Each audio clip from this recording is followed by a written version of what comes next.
네, 미국 대선이 70일 앞으로 다가온 가운데 민주당 전당대회가 이틀째 일정에 들어갔습니다. 오늘은 오바마 전 대통령의 연설도 예정돼 있는데요. 관련 내용 국립외교원 민정훈 교수와 짚어보겠습니다. 어서 오세요.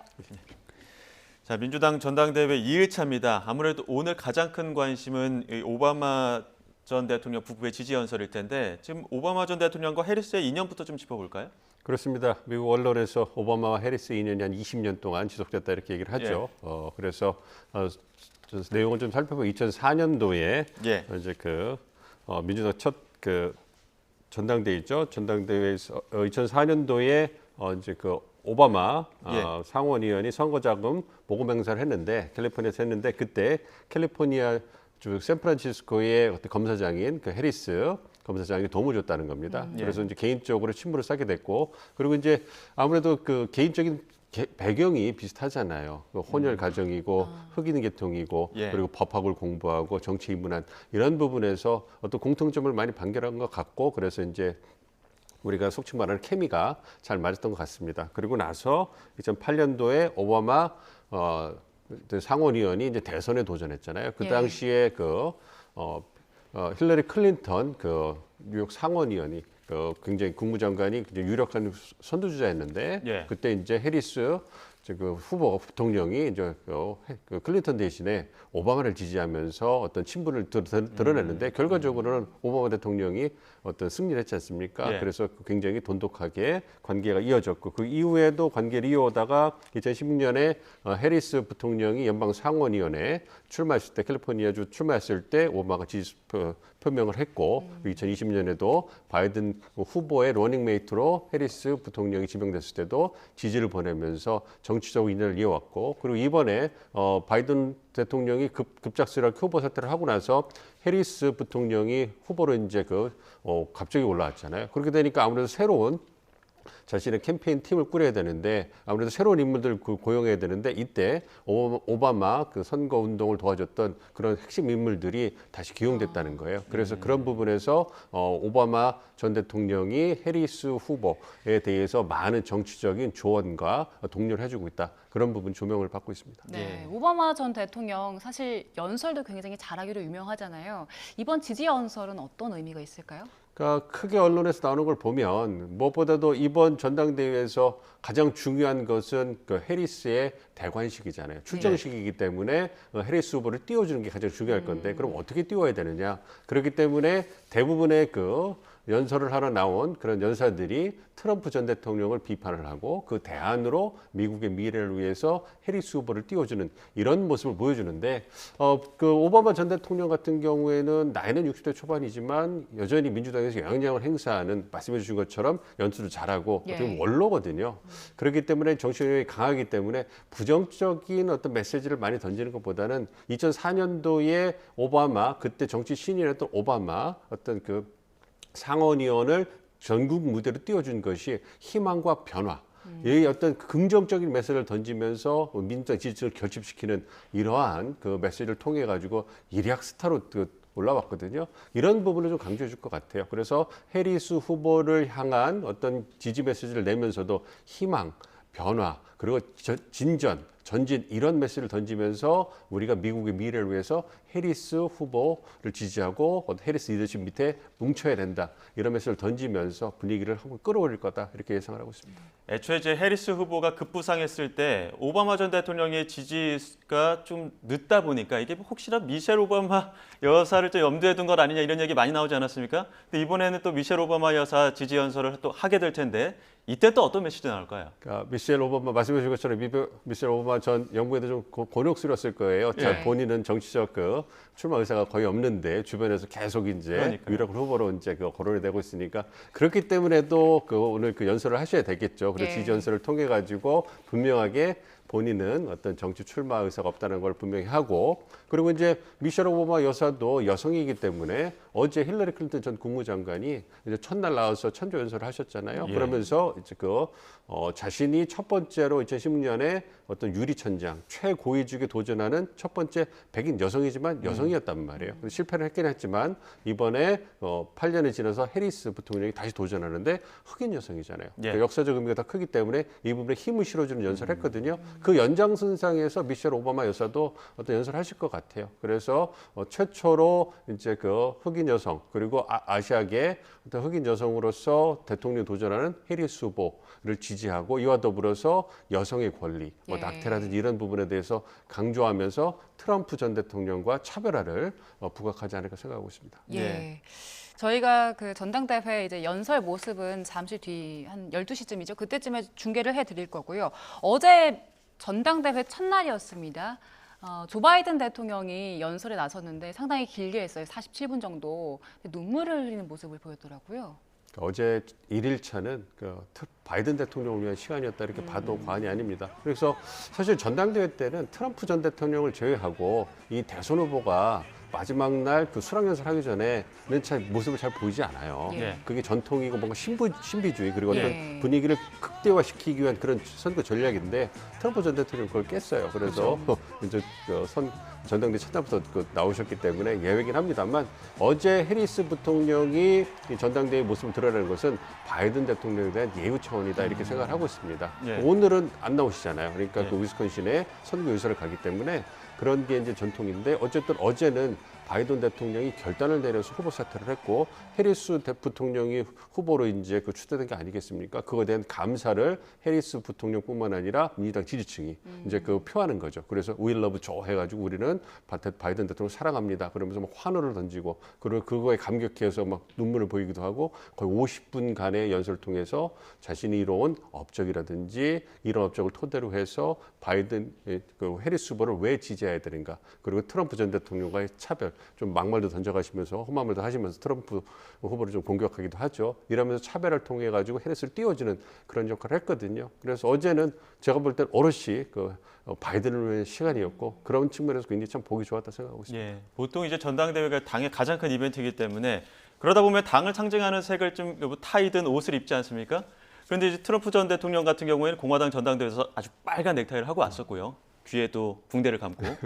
근데 지금 봤던 해리스 후보 같은 경우에는 그런 어떤 상징적인 색깔보다는 황갈색을 입고 나왔고 오히려 더 좀 주목받는 것 같아요. 그렇습니다. 아무래도 미국의 주류가 아닌 후보가 나왔기 때문에 많은 부분에서 이제 관심이 가는 것 같아요. 특히 이 복장 부분도 이게 또 언론에서 나오는 걸 보면 오바마 대통령이 이러한 무채색 계열의 그러니까 하얀색, 빨간색, 파란색 같이 미국 성조기에 들어간 색깔들. 그래서 미국 애국심을 상징하는 그런 색깔을 미국의 최고 지도자잖아요. 대통령 후보는 그렇기 때문에 전통적으로 입어왔는데 오바마 전 대통령이 임기 중에 화면에 나오는 것처럼 무채색의 밝은 톤의 그 양복을 입으면서 과연 대통령의 의상으로 적절한 것이냐, 결단력, 진지함, 강인함을 상징하는 대통령 색깔은 아니지 않느냐, 뭐 이런 얘기를 하는데요. 그거는 뭐 그냥 그것도 그냥 그렇게 얘기라고 생각을 하고 있고요. 크게 뭐 큰 의미는 없습니다만 어쨌든 오바마에 이어서 해리스 후보가 보여주는 행보는 어떤 미국의 전형적인 엘리트 대선 후보 보여주는 행보가 좀 차별을 하고 있기 때문에 이런 부분에서 주목을 받을 것이고 이것이 과연 얼마만큼 유권자 표심에 영향을 미치고 신선하게 다가갈 수 있을지 이거 좀 지켜봐야 될 것 같습니다. 네. 예. 저희가 이야기 나눈 것처럼 지금 전당대회 민주당 주요 인사들이 총 출동해서 지금 힘을 실어주고 있는데 또 관심인 게 비욘세 나올 것인가 그리고 테일러 스위프트 등장할 것인가 이 부분이거든요. 어떻게 예상하세요? 나왔으면 좋겠는데 좀 지켜봐야 되겠죠. 워낙 바쁘신 분들이니까. 네. 그리고 미국뿐만 아니라 전 세계적으로 강력한 팬덤을 갖고 계신 분들이기 때문에 이 두 분이 지지를 해준다면 비욘세라든지 테일러 스위프트가 지지를 해준다면 젊은 층을 중심으로 해가지고 얼마나 어떤 그 긍정적인 이미지가 만들어지겠습니까? 그러니까 전당대회라는 것은 말씀드린 것처럼 대선 후보의 대관식 출정식이기 때문에 긍정적인 메시지를 발산하면서 어떤 축제 분위기를 극대화시키는 거거든요. 그러니까 축제 분위기를 극대화시키기 위해서는 이런 셀럽들이 나오셔가지고 지지 연설을 하고 공연을 해준다면 그 이보다 더 좋을 수가 없지 않겠습니까? 물론 이러한 공연이나 지지 행보가 과연 표심에 얼마만큼 영향을 미치느냐 요거는 좀 지켜봐야 될 문제긴 합니다만 어쨌든 흥행 측면에서 비욘세나 이제 테일러 스위프트 같은 스위프트가 경우에. 지지를 해준다면 그런 부분에서 굉장히 민주당에게는 도움이 될 거고 반면에 트럼프 전 대통령 입장에서는 굉장히 좀 불편하겠죠. 그러니까 양측 후보 다 테일러 스위프트와 손을 좀 잡기 위해서 좀 친밀함을 유지하기 위해서 어떤 다른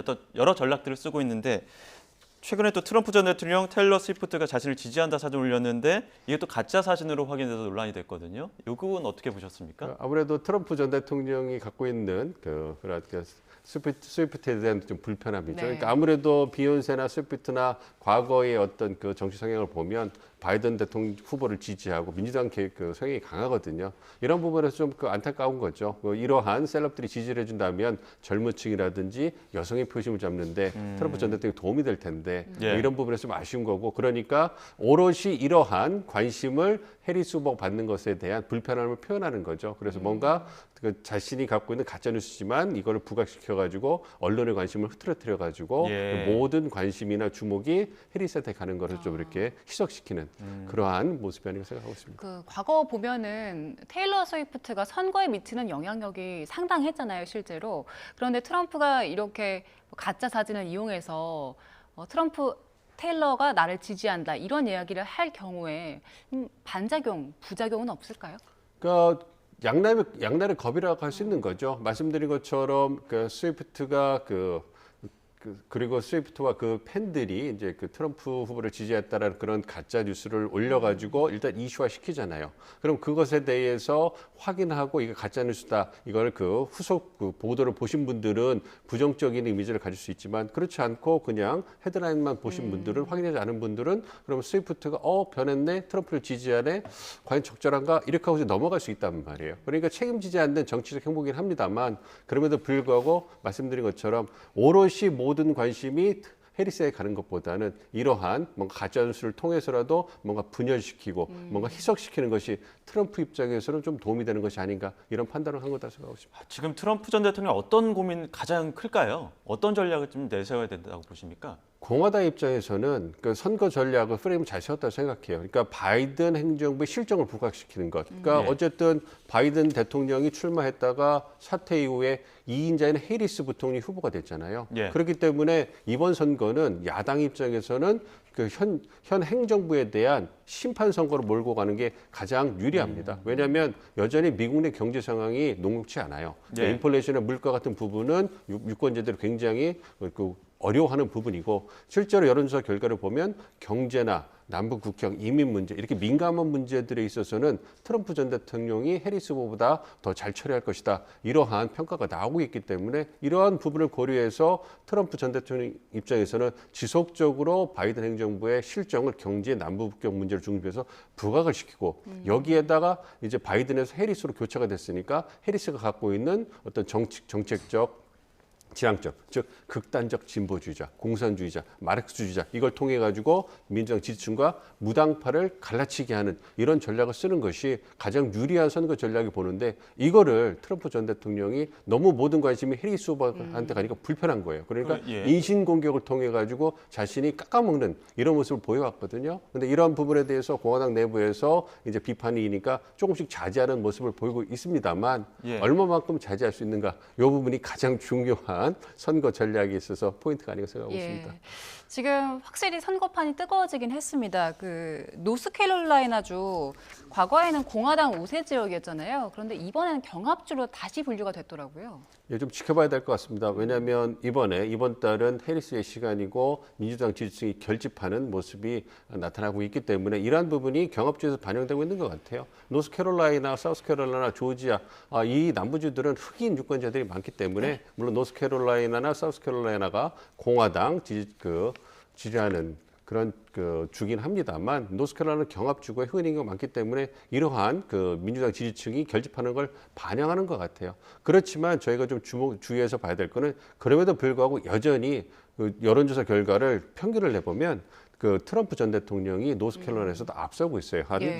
제가 오늘 아침에 보고 왔는데 한 1% 정도로 트럼프 전 대통령이 앞서고 있어요. 그래서 전국 집계를 여론조사 평균을 낸 걸 보면 해리스 후보가 한 1.5% 정도로 앞서는 결과가 나오지만 경합주 우리가 6개, 7개를 보면 해리스 후보가 앞서는 경합주는 2군데밖에 안 되고 여전히 5개의 경합주에서는 트럼프 전 대통령이 박빙이라지만 앞서고 있는 모습을 보여주고 있거든요. 예. 그렇기 때문에 그런 부분 유의를 해야 될 것이고 그리고 만약에 내일 선거가 치러진다면 노스캐롤라이나가 해리스 후보에게 뭐 이제 그 승리를 안길 수도 있겠지만 아직 한 그 2달이나 남아 있기 때문에 다음 달에 TV 토론이라든지 이런 부분을 보고 또 표심이 변할 수 있기 때문에 현재 상황으로서는 좀 유보적이고 여전히 지금까지도 트럼프 전 대통령이 좀 유리하다. 그럼에도 불구하고 해리스의 바람이 좀 굉장히 거세기 때문에 예상보다 더 세기 때문에 이러한 여론조사에서 어떤 그 격차가 줄어드는 모습을 보이고 있고 이건 민주당 지지층은 굉장히 고무적인 그리고 공화당 지지층은 굉장히 우려의 예. 어떤 그 목소리가 나올 수 있는 상황입니다. 지금 민주당 입장에서 가장 고무적이라고 볼 수 있는 어떤 수치가 있습니다. 그 양자 가상 대결을 한 결과가 있었는데 양자 가상 대결을 보면 이제 카멀라 해리스가 처음 등판했을 때는 계속 박빙이다 이런 이야기를 했었는데 지금 이 가상 대결 보게 되면은 카멀라 해리스가 한 3%포인트 앞서는 또 양상을 보이거든요. 지금 이런 가상 대결 양상은 어떻게 보십니까? 그러니까 아무래도 이제 그 다자 가상 대결에서 이제 로버트 케네디 주니어 그 표심이 있긴 합니다만 사실 전통적으로 미국 대선에서 제3 후보가 크게 영향을 미친 적은 없었어요. 그래서 어떤 다자 후보가 완주하는 경우도 많긴 하지만 그럼에도 불구하고 거의 양자 대결로 가고 있기 때문에 그럼에도 불구하고 양자 다자에서 해리스 후보가 박빙이지만 모두 그 승리한다는 것은 그 자체가 굉장히 의미가 있죠. 왜냐하면 그 이전에는 바이든이든 해리스든 트럼프 전 대통령과 어떤 그 양자 대결을 다자 대결을 했을 때 밀리는 모습을 보여줬기 때문에 그러한 측면에서 이제 그 변화의 바람 그리고 이제 그 추세가 변하고 있는 걸 보여주기 때문에 이러한 여론조사가 지속적으로 나오게 된다면 그래서 이러한 추세가 굳혀진다면 남은 기간 동안 큰 변화가 없다면 그렇다면 이제 선거 판세가 해리스가 우세한 어떤 그런 상승 무드로 가는 거기 때문에 그런 건 굉장히 주목해 볼 만하죠. 자, 1일차의 신 스틸러는 어떻게 보면은 전 국무장관이었던 힐러리 클린턴이라는 얘기 어제 많이 하지 않았습니까? 오늘 2일차입니다. 아무래도 오늘에 주목해야 될 부분은 오바마 전 대통령 부부일 텐데 어떤 이야기가 가장 이제 키포인트라고 관전 포인트가 될 수 있을까요? 그러니까 오바마 대통령이 이번 그 바이든 대통령 후보 사퇴 과정에서 결정적인 역할을 했다. 이렇게 굉장히 구설수에 오르지 않았습니까? 예. 논란의 중심 섞기도 했고 그렇기 때문에 오늘 그 오바마 그 대통령 그리고 미셸 오바마 여사가 어떠한 그 희망의 메시지를 던져주는가. 그래서 그 바이든 대통령 후보 사퇴와 관련된 그런 그 뭔가 논란이라고 할까 이런 걸 완전히 씻고 해리스 후보를 위해서 오롯이 얼마만큼 긍정적인 메시지를 발산할 수 있는가. 그러니까 오바마 대통령이 말씀드린 것처럼 희망과 변화의 메시지를 가지고 2008년에 미국 그 대통령으로 당선된 분 아니겠습니까? 그리고 여전히 오바마 하면은 희망, 변화 이 부분에 있어서 상징성이 굉장히 강한 분이기 때문에 그 측면에서 해리스가 미국의 미래를 위한 희망, 변화, 진전의 아이콘이다. 이 부분을 얼마만큼 강조해 줄 수 있는지 그리고 미셸 오바마